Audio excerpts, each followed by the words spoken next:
here on ESPN Dayton, 1410 Wing AM. Tweet the show at 1410 Kinner or give us a call at 457-9464. We now send you to the Wing Studios in Kettering. Here's your host, Justin Kinner.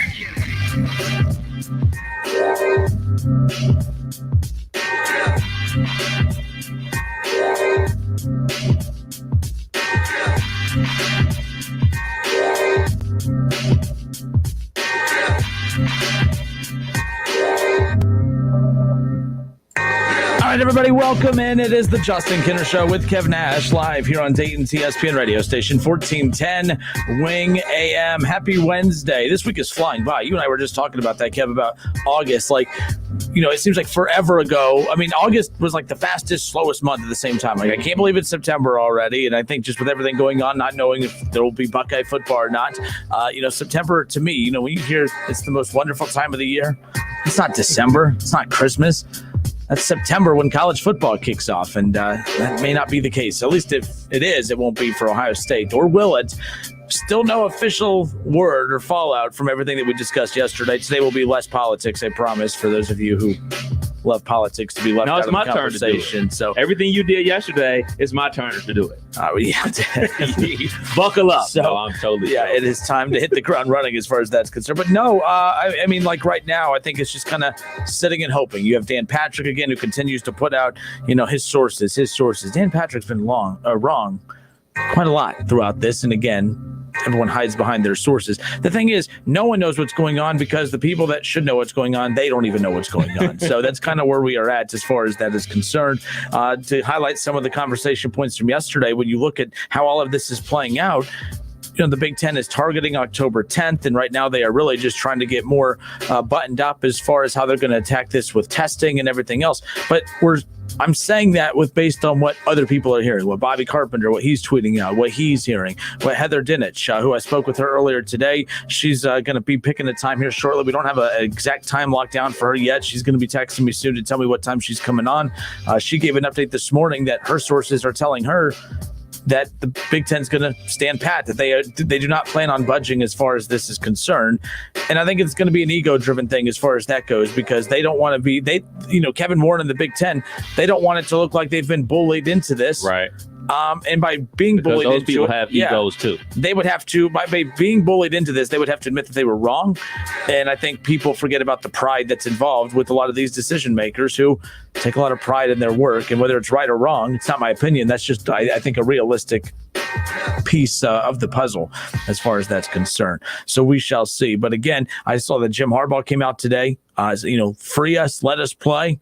The one concern I have is the president for Ohio State, she came out and said that the reason she voted to play is because she's very confident in her school's ability to be able to protect their athletes. But the problem is I keep hearing when I hear him say we, it's more of in the context of me, because we, as in my school being Ohio State, we are confident that we can protect players. Michigan saying, we haven't had any positive tests. Penn State's had one, I think, out of 200-something tests as of late. I saw on Twitter today. So everyone keeps saying, we. But again, until you all come together and you're traveling and you're going to other stadiums, your opponent's stadium, I don't care about the we. It's easy to brag about that when you're when you're running in place, but when you start traveling, that becomes a totally different part of the conversation. Absolutely, man. It's just so weird reading those reports. Allegedly, President Trump said the government is willing to fund the COVID-19 test for the Big Ten, the rapid tests that take 15 minutes. And my first thought is, why would the government be willing to pay for that when the Big Ten should be paying for that? And more importantly, we got school kids going back to school with teachers. Why isn't that money being spent on the actual children and the teachers that go to public school instead of a university and a conference that makes millions upon millions of dollars? Why are you helping them? Help the paying customer, aka the American citizen. Those are the people that need rapid testing if you're gonna have it. Everyday school kids. Well, there's that approach to it too. But if I'm the SEC, I mean, the Big Ten likes to brag about all the TV revenue, all the money that they make. They make more money than any other conference out there. I mean, the SEC may be the conference. It just means more. That's always the ongoing, little slogan and joke when it comes to that. But if I'm the SEC, I'm looking at the Big Ten saying, so you mean to tell me that the only reason you're going to come back and play is because now you have testing and that's really what you were concerned about? You make more money than any other conference in college football. And it was the government providing you with tests to get you to come back. And then if I'm the SEC too, by the way, all right, we're going to pull our plug unless you pay for our testing. Right. Too. So I don't really, I mean, great. Again, the selfish fan part of me is like, that's awesome. Do whatever to get me football. But at the same time, I think you're opening up a whole other can of worms as far as that goes, because if I'm the SEC, I'm questioning, why do they get free testing? Why are they getting all these tests provided for them when that's coming out of our, budgets? And again, I don't know if that's a conference budget or individual school budget, how that's being, tallied out. So there's still a lot of question marks. I think there's way too many hurdles. Again, it's not up to Kevin Warren. We've talked about that yesterday. It's not up to Kevin Warren. It is up to the university presidents. You had 14 university presidents. 3 of them voted to continue playing. The other 11 all voted to postpone. And now you have to rely on, now they have, it's a 60% rule. Either way, 60% of the votes in one way or the other is really what the outcome is going to be. Mm-hmm. So if 11 of this university presidents voted to postpone, you're going to have to at least get 6 of them to flip. So that's kind of where we're at this point. And I don't know if the Big Ten has it in them. Now, Harbaugh coming out today, I don't agree with Harbaugh often, but he did come out today and it was a passionate speech. You can hear how frustrated he was. Free us, let us play. We shall see what's all going to come out of that. But that's the one thing that's been missing is now Harbaugh speaking up. Where's James Franklin at? Where's Harbaugh been? Because if I'm Ohio State, I'm even more annoyed with Michigan than I usually am, mainly because where have you been?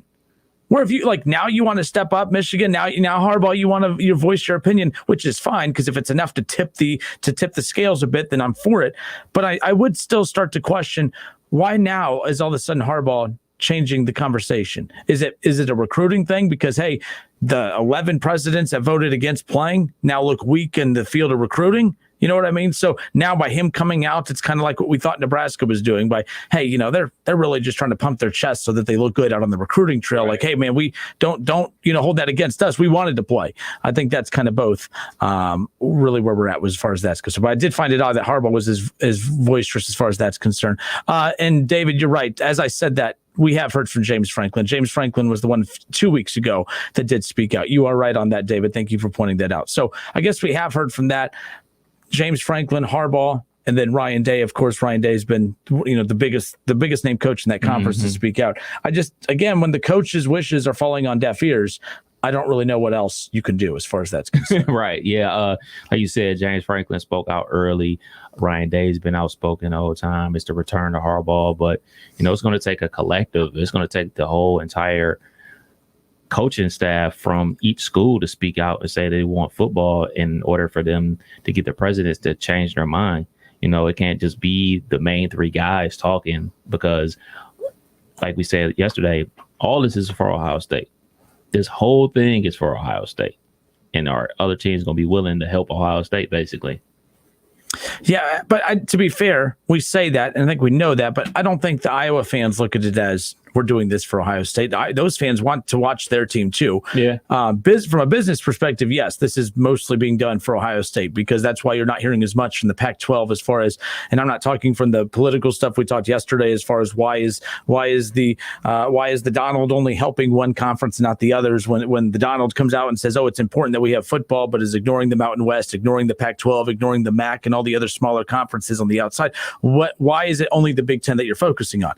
By the way, not trying to get political, but at the end of the day, I don't know why that bothered so many people when I said that yesterday. That's just common sense, and good for him. That's actually very smart on his end, because you know what I mean? If Biden is going to attack him for, did you see the campaign ad he put out, which I thought was kind of funny, to be honest. It was the national anthem being played in the background with a bunch, with the camera panning over a bunch of empty stadiums.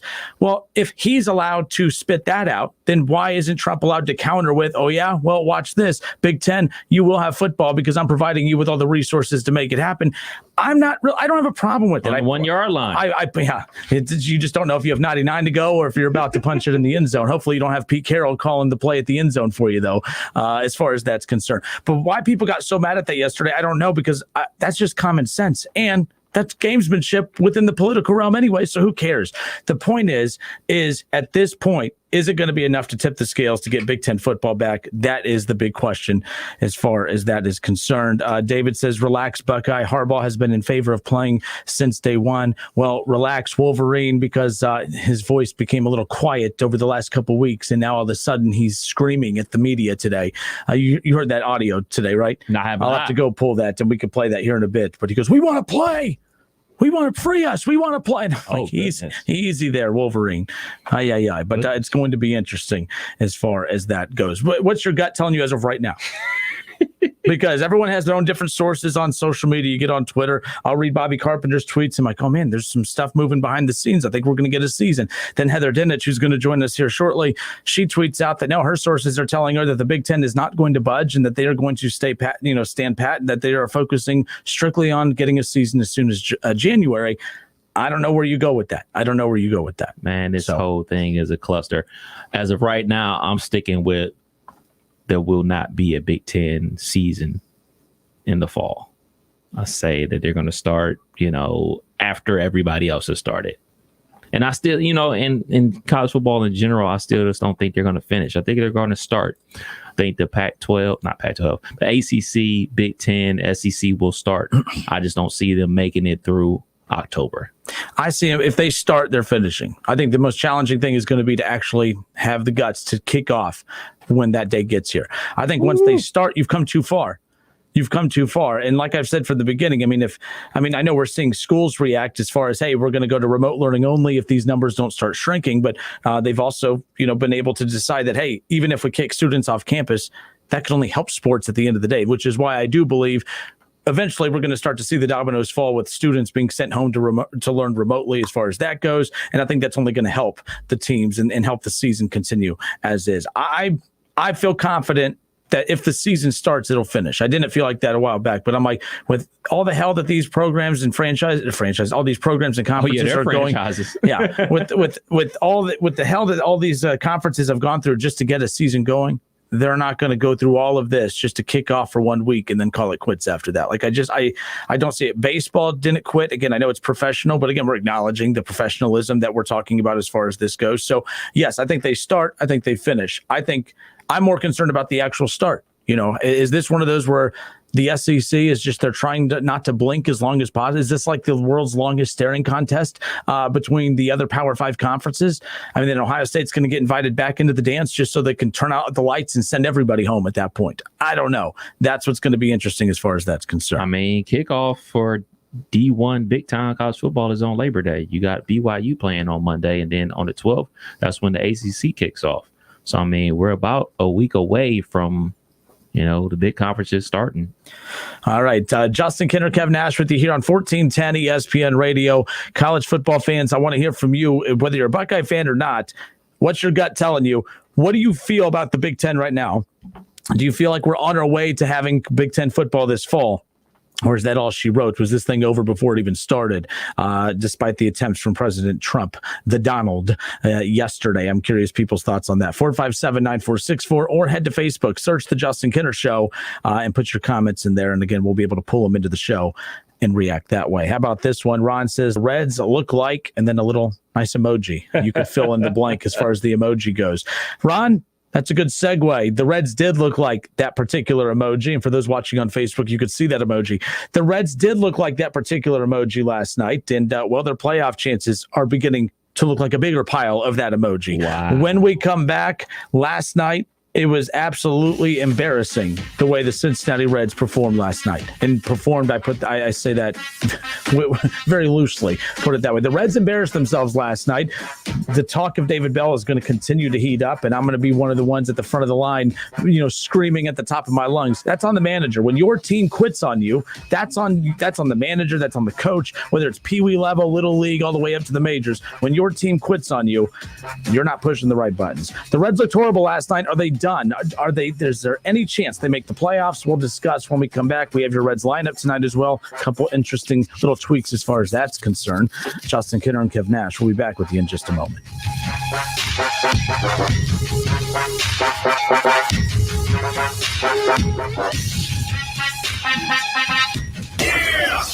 It's the Justin Kinner Show with Kev Nash on 1410 ESPN Radio. ESPN 1410 Wing AM weather.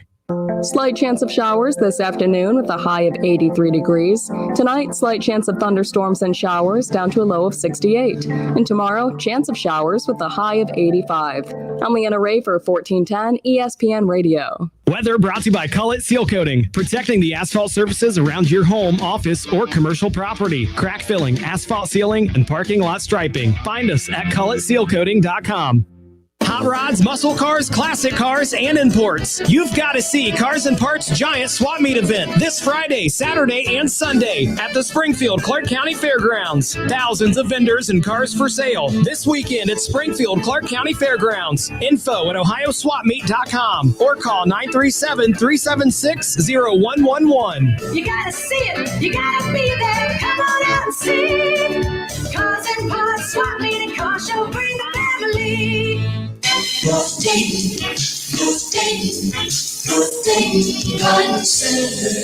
Hi folks, it's me again, and I'm cooking in the sun just like you are. But you know, you can still plant those trees and shrubs right now, and with proper watering, still gain a full summer's growth. We keep our garden center fully stocked all summer long with thousands of good, healthy trees, shrubs, evergreens, perennials, and annuals, because we know that some folks just can't get it all done in the spring. Also, this time of year, there are lots of bargains all over our 6-acre nursery and greenhouses. We have potted rose bushes as low as $14.95, plats of annuals starting at $12.95, and hanging baskets as low as $6.95. We still have a great selection of Rose of Sharon, boxwoods, hydrangeas, and barberry. So come out to 1309 Brant Pike, and remember, we're open 7 days. Ever wonder just how far an extra mile really goes? Drive a Mercedes-Benz van and find out. Start with a network of over 250 authorized dealerships, backed by a sales force ready to help you with everything from customization to service on vans like the Mercedes-Benz Sprinter that's tailored to your lifestyle, with options like blind spot assist and MBUX voice command for spoken directions, weather, and more. The route is being calculated. So whether you're enjoying life on the trail or working hard on the job, see how far an extra mile can really go by taking the first step into an authorized Mercedes-Benz van dealership today. Mercedes-Benz vans start at just $33,790, now with 0% APR financing for up to 60 months. MSRP in our 2019 Sprinter van excludes all options, taxes, title, registration, transportation charge, and dealer prep fee. Options, model availability, and actual dealer price may vary. See dealer for details about costs and terms. Some equipment is practice optional. APR valid on 2019 Sprinter vans, excluding cab chassis, only to qualified commercial customers exclusively through Mercedes-Benz Financial Services at participating dealers through September 30th, 2020. Get in the zone, AutoZone. Welcome to AutoZone. Dealing with battery problems? We've got you. Let's start with a free battery test. If you just need a free charge, we can help with that too. And if it's time for a new battery, we've got you covered. We're the only place you can find Duralast, the batteries more consumers choose. That's what makes us America's #1 battery destination, where help is always in stock. Claims based on a proprietary consumer study and data from the MPB Group 2019. Get in the zone, AutoZone. Wendy's famous 4 for $4 is heating up with a new spicy crispy chicken sandwich. The queen of spice is delivering that spicy chicken you love with lettuce and mayo between 2 deliciously soft buns. And yes, in classic 4 for $4 fashion, you can get all that spicy goodness with spicy or crispy nuggets, fries, and a drink to cool off, all for just $4.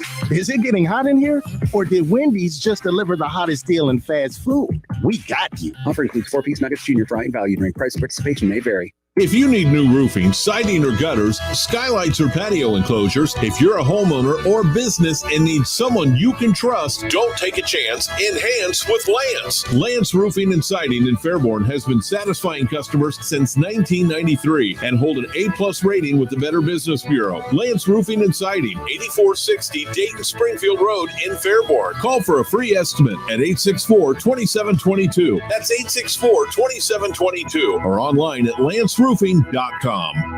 And now more Straight Talk from Straight Talk. The big wireless companies say they're the only way to get the best coverage. Because they've got like a gajillion cell towers? Something like that. But Straight Talk Wireless runs on those same towers, so you get the same great networks for up to 50% less. I wonder if they're counting that one in Kickapoo, Kansas. Oh boy. Switch today and get our unlimited plan for just $45 a month with 25 gigs at high speeds and no contract. Straight Talk Wireless, only at Walmart. Savings may vary. See straighttalk.com. I'm thinking of you. What kinder words could be more meaningful at a time like this? At First Florist and Greenhouses, we know everyone is coping the best they can. And when hugs are not possible, a kind word or gesture can bring comfort and a smile. So today, make that phone call or send a heartfelt note to someone you care about. And if you'd like to send a fresh bouquet of flowers, we can help with that. We're First Florist and Greenhouses at 1306 Troy Street in Dayton, a local family-owned business since 1905. And we're thinking of you. Goodyear knows why we all love basketball. It's the sound of the buzzer, the roar of the crowd, the swish of the net. It's the spin on the ball as it's released, the squeaking sneakers before an inbound pass, the timeout that gives us perspective on the moment. We love basketball because we love movement. And now that it's back, we're asking you, the fans, what moves you? Goodyear, more driven.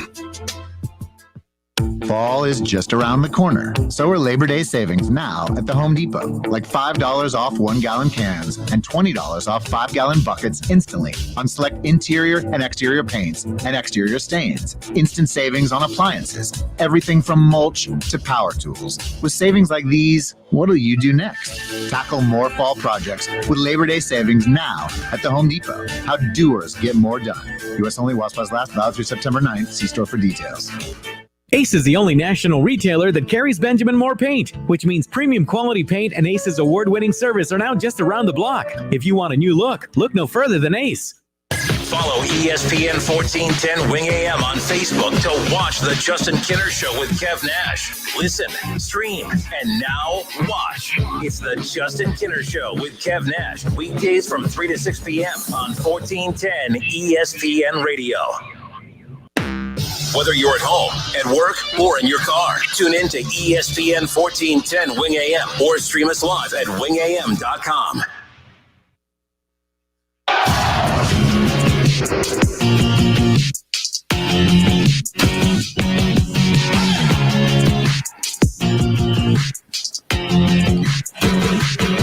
All right, everybody, welcome back. Justin Kinner, Kev Nash with you here on Dayton's ESPN Radio Station 1410 Wing AM. Listen, stream, and now watch. You can listen on 1410 Wing AM. You can stream the show live at wingam.com. And now, of course, you can watch us live on Facebook and ESPN Dayton's YouTube channel. Head to Facebook, search The Justin Kinner Show, follow along, and you'll be able to not just watch and tune in every day, you'll be able to interact with the show, leave your comments in the chat section below, and we'll be able to pull your comments into the show and interact with you that way as well. You can also go back and watch all previous episodes of the Justin Kinner Show with Kev Nash at wingam.com. Click on the Watch ESPN Dayton at the top of the website at wingam.com, and you'll be able to catch up on all the latest shows, select segments, interviews, the Keith Byers Show, and then, of course, 1410 Wing Live with all the cool interviews and sit-down chats that we've been able to do with some of the biggest names in sports locally and nationally, so make sure you take advantage of that. Our contest regarding the PGA 2K21 video game, that is wrapping up later this week, so you only have a few more days to register at wingam.com. Enter for a chance to win the brand new PGA 2K21 video game on Xbox One or PS4. We have multiple copies for each gaming console, so make sure you register at wingam.com. We're going to be drawing another winner. We already drew 5 winners from this past week. Some of them have already come up and picked up their games, and again, we're going to be announcing more winners coming up on Friday. So head to wingam.com and enter to win a free version of the PGA 2K21 video game. In fact, I played it the other night, and that's why I was like so tired on Monday, because I was up to like midnight playing that dang thing. It's addicting as can be. So make sure. By the way, did you watched Happy Gilmore, right? Absolutely. My favorite. That's one of my favorite sports comedies out there, and they have Shooter McGavin in one of the promos for the video game. Nice. So I thought it was great. When I saw that, I was like, oh, that's excellent. But this video game's excellent. So make sure before you go out and buy it. All right, before you go out and buy it, might want to save some money by maybe winning a free version. So if you could just be patient until Friday, we'll announce the winners coming up on Friday. Speaking of Friday, our game 2 of our ESPN Dayton High School football game of the week is coming your way. We had Centerville at Fairmont this past Friday. Springfield at Centerville will be our week 2 matchup. We'll be at Centerville, of course. Both teams getting wins in week 1. Of course, Springfield coming away with a close win against Wayne. They were able to hold off Wayne to be able to, secure that week 1 victory. Centerville walked away with a 1-point narrow win over Fairmont, 21-20. Chase Harrison, star quarterback for the Elks, didn't have his best game. But again, if they can get a win with him not having his best game, that just shows you how good the Centerville team is. And again, they've continued to grow over the last couple seasons, and we're excited to have quite a few Chase Harrison and Centerville games on the schedule for you here throughout the year. It's our ESPN Dayton High School football game of the week, presented by Kettering Health Network, Orthopedics, and Sports Medicine. I think everyone needed some medicine last night if you had to tune into that Reds game. I mean, look, there's very few times where the Reds have made me angry, super angry. It's been hard to be angry the last couple of years, knowing that they were on the back end of a rebuild, that they were trying to see if all the pieces that they were able to acquire throughout the rebuild, if they were, how they developed in the system, which I've been very frustrated with how the Reds are, lack thereof, have been able to develop pieces within their system. That's been one of the biggest flaws with the team. I think the one reason you did see the organization finally kind of rip the Band-Aid off and decide to spend so much in free agency this past summer is because I think that was their way of waving the red flag, saying, hey, we screwed up. We clearly we don't have enough. We do not have enough in our system to be able to plug in at multiple positions and be a contender. We have quite a few good pieces that have come up through the ranks, but just not enough. So the Reds had to go out and get pitching, whether it was through trade or free agency. They signed Sonny Gray. Actually, it was a sign and trade with the Yankees to be able to go out and get Sonny Gray. That's when it kind of officially started that the Reds, it felt like they were kind of going in that direction. Then they trade for Trevor Bauer at the deadline last year. Obviously, Wade Miley to go and get this past offseason. He hasn't really panned out. He's only had one solid outing, but they were really counting on the lefty to be able to provide a spark within that rotation, at least from a veteran presence standpoint. And then you have Luis Castillo, who was one of the pieces that you thought was going to be the mainstay of that rotation, and you felt really good about it because obviously he was part of the trade, one of the trade pieces that came over, I believe, in that Dan Straley deal. But to see him develop the way he did and have a breakout year last year, you thought he was just going to continue to get better, and that has not been the case. I mean, he hasn't been horrible, but he has not taken that next step the way we all anticipated. Had he taken that next step to go along with the performances of Trevor Bauer and Sonny Gray throughout the season, this easily should have been a playoff team. And I know a lot of people like to say, well, it's not on David Bell. It's not, it's up to the players to go out and perform, but it's also up to the manager. It's also up to the coach in any sport to be able to make sure that his guys are ready to go, not just in the off season, but making sure that they're prepared and being put in the right spots to succeed. I'm not going to do the same show every day and talk about David Bell. However, that problem exists daily, so it'll exist daily in this program as far as that's concerned. But last night, that's embarrassing. Kevin, take out base. Just forget that it's baseball. Imagine your team, whether it's basketball, whether it's baseball, hockey, football, whatever it is, and you are entering the final stretch of the season, and you're pursuing a playoff spot, and every game feels like a must-win. You don't come out and get punched in the face 16-2. No.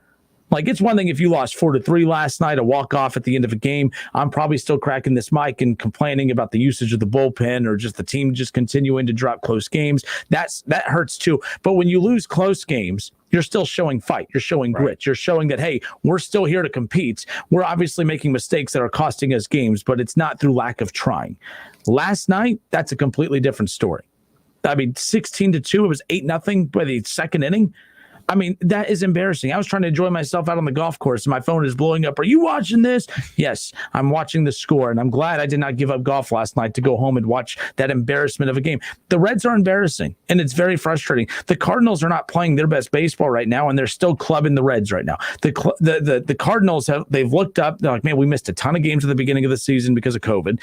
We're playing catch-up. They have every excuse in the book to not be playing at a high level, and yet here they are because they see what time of the year it is. They see that the playoffs are coming up around the corner, and they're starting to play really good baseball. That's what good teams do. Teams who have good leadership. That's what they do. They flip that switch. As the games get bigger, they rise up to the occasion, and it starts at the top. And when you have a manager that makes you feel like you can go out there and compete at that level, it starts there. The Reds do not have that. David Bell looks lost and confused. I mean, one of the many reasons I hate that the masks are covering the players and managers' faces is because you can't see just that deer in a headlight look that David Bell always has when they pan over. Actually, I shouldn't say that. He has the same look every time. And it's just that confused, no emotion. What the hell am I doing? What am I doing here? It's frustrating. This Reds team, it's very frustrating. I can deal with close losses, although those still hurt too, but at least that shows that you're fighting, that you're competing. And last night, and really the last couple nights, where the Reds have been down by 6+ runs in back-to-back nights, last night down by as much as 14, they lose by 14. How do you lose by 2 touchdowns? I mean, I expect it out of Cincinnati, the Bengals, but I don't expect it out of the Cincinnati Reds. I expect the Bengals to lose a lot of 2-touchdown-plus games this coming up year. I do not expect the Cincinnati Reds to go and lay eggs like that the way they did last night. But 457-9464 Reds fans, I want to hear from you. If you can call in, great. If you can't call in because you're at work, I can tell that you are filling up the chat box over here. So we're going to start going to your responses here on the side to kind of get an idea of where we're at with you, the Reds fan, because I'm frustrated. This team's just not competing. And that to me is a direct reflection of the manager, and that's David Bell. Chris Cunningham on Facebook, again, he put this in the chat box down at the bottom. We're able to pull your comments into the show. Chris Cunningham says that the Reds team batting average is the worst thing I've ever seen. Do they have in Major League batters on their team? Well, I have no clue what that was supposed to say. I think, do they even have Major League batters on their team? What the hell? And throw in bad pitching, and it's getting ugly real fast. And no, you're right. I mean, you touched on a lot of things in there. If it's not, one night they're hitting and they're not getting pitching. The next night they're getting pitching and they're not getting hitting. And then you get the trifecta last night where, you get the manager's not stepping up and doing his thing. The pitching, they're not pitching well. And then, of course, no one's hitting the ball. I mean, Joey Votto, everyone's losing their mind. Oh, man, Joey Votto's back. What does that do? What does Joey Votto hitting the ball at this level right now do for this team? Because he's so night and day. I don't care if the fact that he's had a really good little 3 or 4 game stretch. The bottom line is the only reason we were doubting him to begin with is because he was hitting worse than most pitchers do in Major League Baseball. And that's the guy that everyone's trying to convince me is the same kind of hitter as Pete Rose. That's ridiculous. Yeah. Oh, you don't. Yeah. Who said that? The Joey Votto fan club, man. I'm telling you, on Twitter, it's a different beast. Facebook, I enjoy Facebook a little more than Twitter. Twitter, the Joey Votto fan club, they just wait for you to even question Joey Votto's productivity. That's a new one. Or lack thereof. That is a new one. The Hit King. Yeah. And not even that. How about Ron? He says they literally quit last night. Bell, he stinks, according to Ron. So is it over? Is it over? I think it's over. Doug Morgan, real quick, says a 14-run loss in baseball is like a 40-point loss in football. Absolutely. I mean, it's not good right now as far as that. Doug also goes on to say, I've quit watching all sports. Reds are garbage. Buckeyes aren't playing. Yeah. I mean, Steve, he's writing books over here. Let's go to Steve. Steve on Facebook says, let's face the facts. The Reds have forgotten how to win. They looked defeated during the whole game last night. I'm just glad it wasn't a full season. They would have lost 90 again. No heart. I mean, I guess that's the one positive you could spin at the end of the year. Hey, they didn't lose 90 games this year. It's a true statement. Chris Cunningham says the Reds batting average is a joke. Now throw in bad pitching and it's getting ugly. Stick a fork in them. Football season is here. Get the damn Buckeyes back out on the field. Yeah, but Chris, what are you going to do when there is no Buckeyes out on the field to make up for the Reds are on the field, and technically it's like they're not even there either as far as that's concerned. But the question I have is this. The Reds' playoff chances are what? They're 3.5. They're 6.5 out of the division right now. They're not winning that division.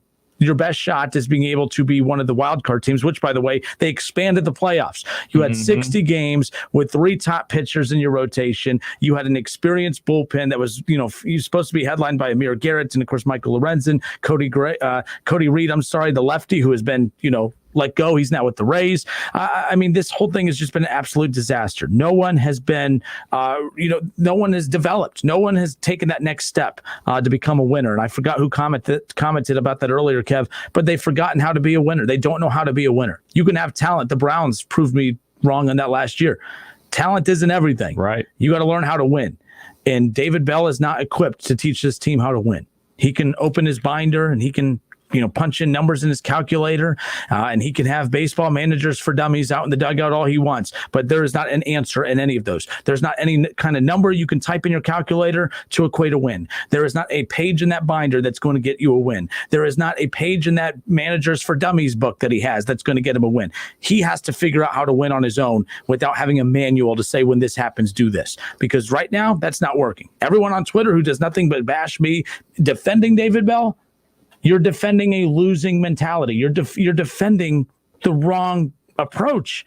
You can't sit there and say, well, he's doing what every other manager is doing. Every other manager is winning games. The Houston Astros, they were banging on trash cans to win World Series. Next. I mean, come on. Matt Sturgeon, real quick, says, why always taking shots at the Bengals when you are a Browns fan? The Bengals split with your Browns last year. Quit hating. True statement. Matt, I like you, but I'm not going to stop bashing the Bengals. I'm just not. But I like you, Matt, and hopefully you still kind of like me, but I'm not. I will not stop, because if you think I'm annoying now, wait till the Browns start the season coming up here. We are under 10 days away from the NFL season kicking off. I cannot wait. David Shaw says 0% chance of making the playoffs. 0%. Think about it like this. In Ohio, there's only one team we can always depend on. It's the Buckeyes. But not really. I'm just saying. I just Here you go. We can always depend on the Buckeyes. If you're a Cincinnati Bengals fan or a Reds fan, those teams you can't count on. Like this year for the Reds was supposed to be, especially if they listen to you, Kenner, they were supposed to go 40-10 or 40-20.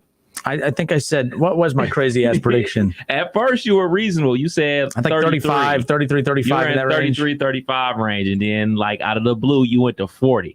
And I was like, yikes. But okay. So, obviously, this season isn't turning out the way any Cincinnati Reds fans want it. The Bengals, I mean, as much talent as they have, they do have a rookie quarterback and a questionable offensive line. And plus, they're the Bengals. So then you look at what's going on in Cleveland. I'm a huge Cleveland Indians fan, but I mean, it's been like a million years since they won a World Series. So how really hyped can you get? Unless you want your heart broken again in Game 7 at home. I don't mean to bring that up to all my Cleveland Indians fans again. But then you look at what's going on with the Browns. It's been quiet out of there because you know why it's quiet? Because the circus has moved down to Tampa. The circus is down in Cincinnati because they have the number 1 pick. It's quiet with the Browns. So to be perfectly honest, if I was a Cleveland Browns fan, I am super happy there's no media. Baker has been quiet. He's just been working. Odell's been working. Jarvis been working. Got a new offensive staff. Everything's new, and it's been quiet. So the saving grace for the state of Ohio in football will come down to the Browns. It will come down to the Browns. I'm not going on the limb like you talking about 12-4, but the Browns will be better than they were last year, without a doubt. I'm saying somewhere in between 9 and probably like nine wins for the Browns. So you were about to say 9 and something, but then you would have to acknowledge that laughing at me for saying 12. If you said between 9 and 11, and I picked one more game more than you, then it's not that funny. So of course you have to say they 9. might win double digits. They might get to double digits. They might get to that smooth 10. They might. And it's highly likely they can get there. But our saving grace that we always can depend on, always depend on the Buckeyes. We can't depend on the Cavaliers unless LeBron James shows up. So we can't depend on them. Our saving grace, the Buckeyes, are not playing football this year. Welcome to 2020. Yeah, welcome to 2020. Speaking of that, I mean, good news, Bengals fans. I will say this. For the first time in, I can't tell you how long, the Bengals will win more games than the Ohio State Buckeyes this fall. This guy. Who day? Who day? Hey, man. Who they going to beat this year? Hey, man, I'm a Steelers fan, so that's on them. All right. More of the Justin Kinner Show with Kev Nash when we come back. Don't go anywhere.